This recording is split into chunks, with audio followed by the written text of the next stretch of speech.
అందుని బట్టి దేవుని స్తోత్రములు. సరే, ఈరోజు మనము ఒక అంశాన్ని నిర్ధారించుకొని వాక్యాన్ని నేర్చుకున్నాము. ఏమిటి అని అంటే, సార్ ఎంతవరకు సార్ సమయము? సరే సరే ఈరోజు మనం నేర్చుకొని పోతున్నటువంటి అంశము జాగ్రత్తగా వినండి. అది యవ్వనంగా ఉన్నటువంటి మీకు చాలా ఉపయోగపడుతుంది, అందరికి కూడా చాలా ఉపయోగకరంగా ఉంటుంది కనుక. సరే, ఈరోజు మనం ఏం నేర్చుకుంటున్నాం అనేది అంశంలోకి పోయే ముందుగా కొన్ని వచనాలను మనం చదువుకున్నాము. యాకోబు రాసిన పత్రిక 1వ అధ్యాయము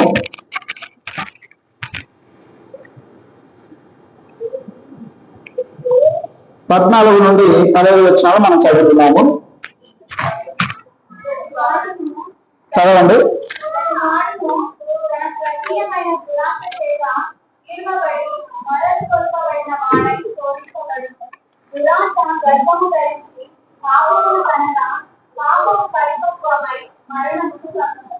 చాలండి.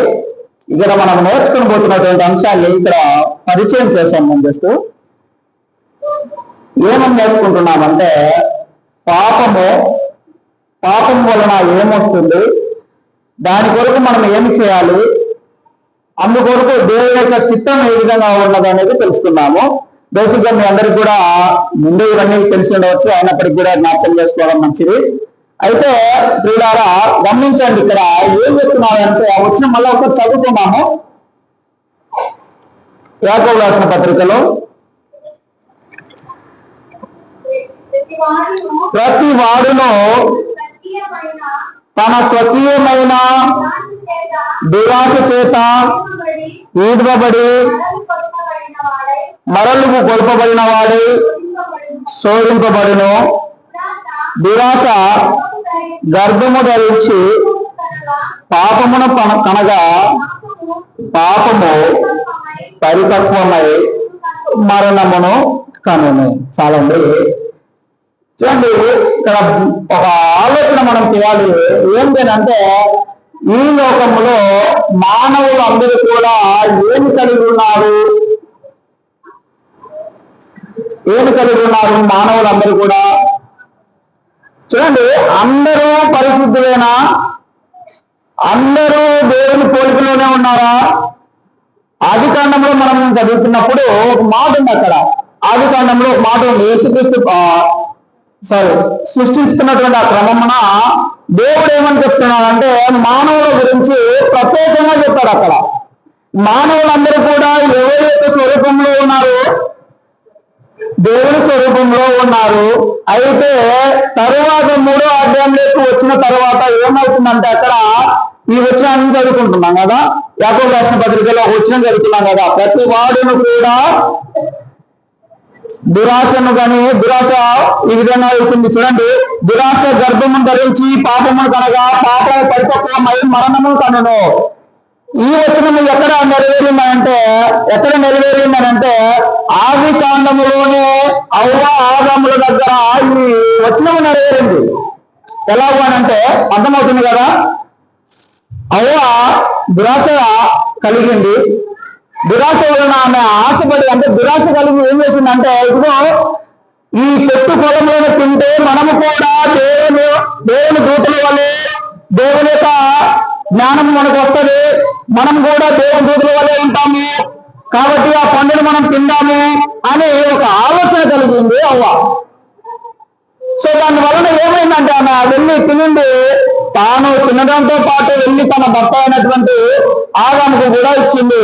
అలాగా చూసినప్పుడు దురాశ గర్భము ధరించి పాపమును కనగా పాపము పరిపక్వమై ఏం కనిందనంటే మరణమును కనింది.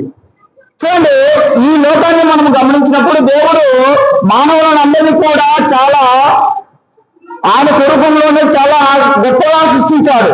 అయితే ఈ మానవుడు ఏం చేశాడనంటే, తన దురాశ వలన దేవుని యొక్క స్వభావమును, దేవునితో ఉన్నటువంటి ఆ సంబంధమును కూడా పోగొట్టుకున్నారు. అందుకే మనము తరచుగా కొన్ని వచనాలు చదువుకుంటూ ఉంటాం కదా. చూడండి, ఒకసారి ఆ వచనాలు మనం చదువుకున్నాము. యెషయా గ్రంథము 59వ అధ్యాయంలో దేవుడు ఈనాడు ఏం పలుకుతున్నాడు అంటే, అక్కడ మా పాపము చేసినటువంటి మానవుల ఎడల దేవుడు ఏ విధమైనటువంటి చిత్తం కలిగి ఉన్నాడు, ఎలాంటి ప్రణాళిక కలిగి ఉన్నాడో చూడండి.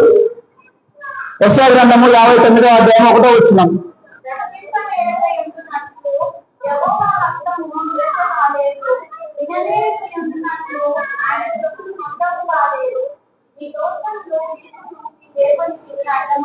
చాలండి. చూడండి, బేసిక్ గా ఆది కాండంలోనే మనము దేవుడితో సంబంధం కలిగిన వాళ్ళు పుట్టినప్పుడు ఆ సంబంధాన్ని మనం ఏం చేసుకున్నామంటే పోగొట్టుకున్నాం. ఇక్కడ యెషయా గ్రంథంలో 59వ అధ్యాయం 1వ వచనంలో చూస్తే ఆయనకును మనకును ఇప్పుడు భేదం ఉంది, అనగా చాలా దూరం ఉంది. ఆయనకును మనకును చాలా అడ్డుగోడ ఉంది, ఒక అడ్డుగోడ ఉంది. అది ఏమిటి అంటున్నాడంటే ఇక్కడ పాపము అనేటువంటి ఒక అడ్డుగోడ నీకు దేవునికి నీకును అడ్డుగా ఉన్నది. అది ఏం చేస్తుందంటే ఆయన ముఖమును మన ముఖమును కనిపించుకోకుండా చేస్తుంది. ఒక తెర ఉందండి మనకు దేవునికి అడ్డుగా. ఏంటంటే పాపం. పాపము అనేటువంటి ఒక తెర, ఒక గోడ మనకు అడ్డుగా ఉన్నది. తద్వారా మనం ఏం చేస్తున్నామంటే దేవుని యొక్క స్వభావంలో లేకుండా, ఆయనతో సంబంధం లేకోకుండా, ఆయన మహిమలు మనం పొందలేకుండా, ఆయన ఇవ్వబోతున్నటువంటి అనేకమైన మేలులు మనం పొందలేకపోతూ ఉన్నాం.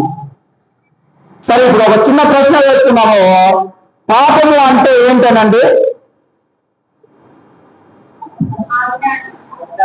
ఆజ్ఞ అతిక్రమమే పాపము. ఈవెన్ అక్కడ మనం చూసినప్పుడు అవ్వ ఆదము కాలంలో కూడా ఇదే జరిగింది కదా. దేవుడు ఆజ్ఞ ఇచ్చాడు, ఆదాము ఏం చేశాడు? దాన్ని మీరాడు, ఆజ్ఞ అతిక్రమించాడు. ఆయన ఏం పొందుకున్నాడు? అప్పుడు పాపాన్ని కొనుక్కున్నాడు. ఆ పాపం వలన ఈనాడు ఏమవుతున్నది అంటే సంబంధాలు లేకుండా పోయింది. ఇక ఆ కాలంలో నుండి ఏమైపోతుంది అంటే నేల శిక్షించబడుతూ వచ్చింది. ఆ కాలంలో నుండి కూడా ఒక ప్రణాళిక ఏర్పరచుకోవడం స్టార్ట్ అయింది అక్కడి నుంచే. చూడండి, మానవుడు అనేటువంటి వాడు ఖచ్చితంగా దోష కలిగి ఉన్నాడు. వాడిని ఖచ్చితంగా రక్షణ మార్గంలో తీసుకొని రావాలి. వాడిని ఖచ్చితంగా నేను కలిగి వేయాలి, వాడిని మళ్ళీ నా బిడ్డగా చేసుకోవాలి, నా స్వభావంలోకి వాడిని మళ్ళీ మలుచుకోవాలని దేవుడు ఆనాదేశం కల్పించాడు. ఆ సంకల్పానికి ప్రతిరూపంగా ఎవరనంటే ఈనాడు యేసుక్రీస్తు ప్రభువారు. అవునా కదా? ఖచ్చితంగా ఆ సంకల్పానికి ప్రతిరూపం ఎవరనంటే యేసుక్రీస్తు ప్రభువారు. చూడండి, మనం ఒక వచనం మనం చదివినప్పుడు హెజ్కేలు గ్రంథము 18వ అధ్యాయము 23వ వచనం చదివితే, హెజ్కేలు గ్రంథము 18వ అధ్యాయము 23వ వచనం చదువుకున్నాము.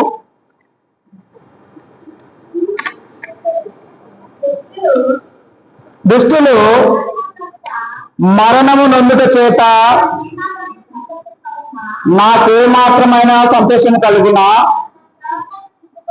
వారు తమ ప్రవర్తనను దిద్దుకొని బ్రతుకుటయే నాకు సంతోషం. ఇక్కడ ఏం జరుగుతున్నానంటే గమనించండి, ఆనాడు పోగొట్టుకున్నటువంటి ఆ మహిమను మళ్ళీ మనం పొందాలి. కానీ మనం ఆ మహిమను పొందకోకుండా అలాగే చనిపోతే దేవునికి సంతోషమా? మనము పాపం చేశామా లేదా అని మనం గమనించుకుంటే ఖచ్చితంగా మనము పాపము చేసే ఉన్నాం. లేదు నేను నీతిమంతుణ్ణి, నేను తెల్లని వస్త్రాలు ధరించాను కదా, నేను చాలా నీతిమంతుణ్ణి అని నువ్వు అనుకుంటే ఖచ్చితంగా అది నీవే మోసపరుచుకున్నట్టు అవుతుంది.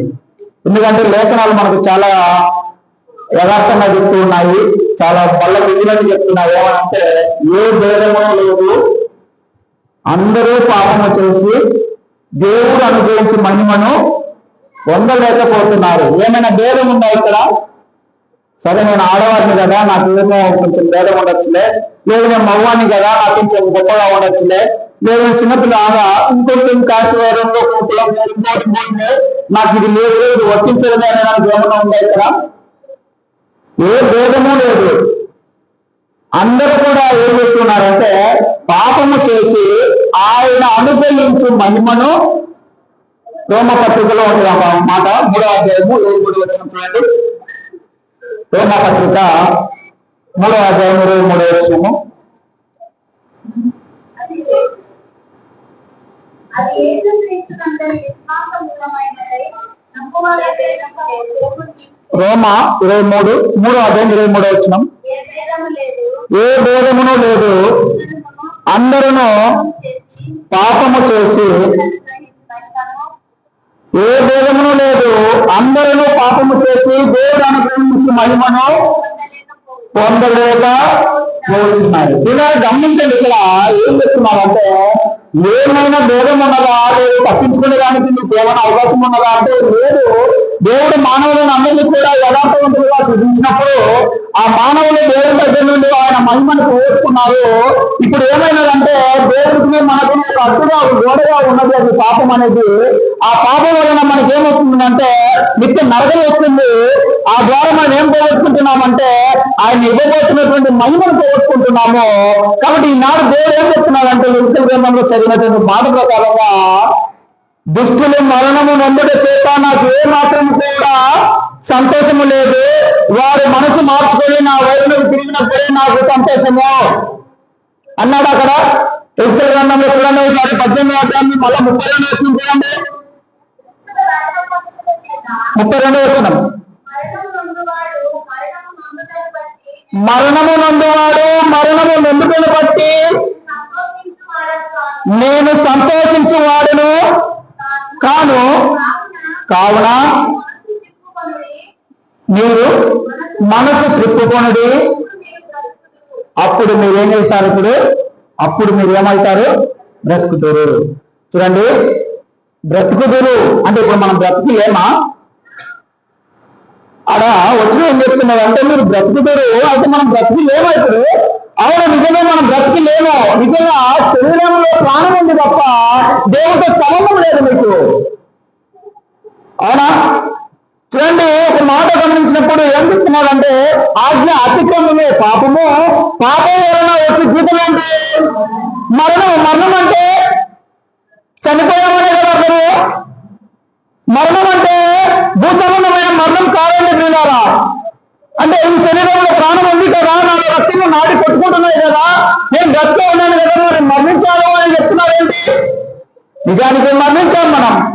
ఎలాగ మరణించామంటే ఆత్మీయంగా ఆత్మ సంబంధంగా మనం ఏమైపోయామో మరణించాము. అనగా దాని అర్థం ఏంటంటే దేవునితో మనకు సంబంధం లేకుండా పోయింది.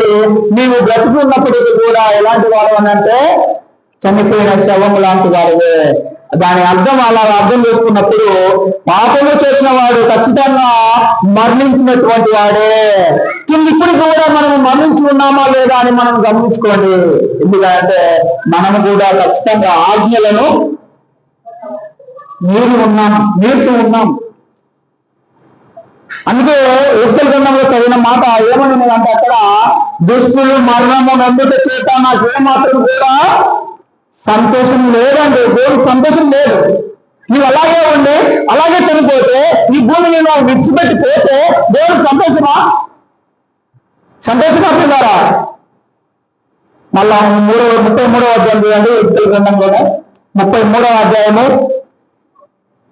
11వ వచనం చదవండి ఒకసారి. ఎన్నికల గ్రంథము 33వ అధ్యాయము 11వ వచనం. కాగా వారితో ఇట్లనము,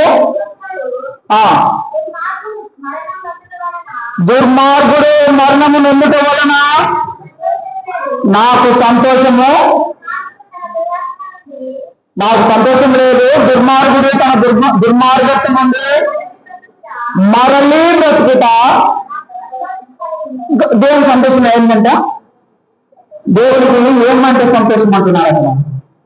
దుష్టుడు దుష్టములోనే మరణించిపోయాడు అంటే పాపము చేసిన వాడు పాపంలోనే మరణిస్తాడు, తప్పు చేసిన వాడు ఆ తప్పిదంలోనే మరణించిపోతే, అలాగే ఈ భూమిని విడిచిపెట్టిపోతే, అలాగే నశించిపోతే దేవునికి ఏమైనా సంతోషమా?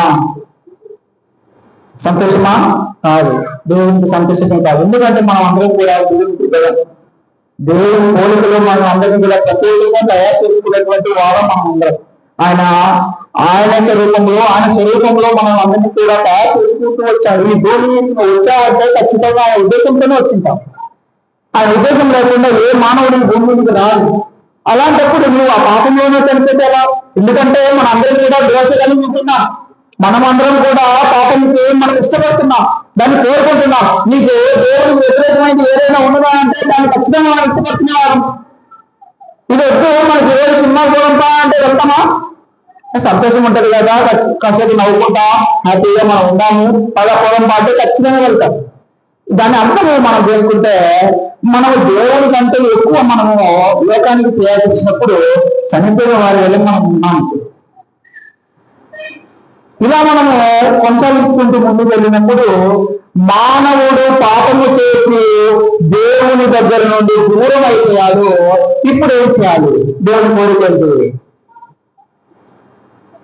దేవుని కోరికేంటి? ఇప్పుడు చూడండి, పేతురు రాసిన పత్రిక 2వ పేతురు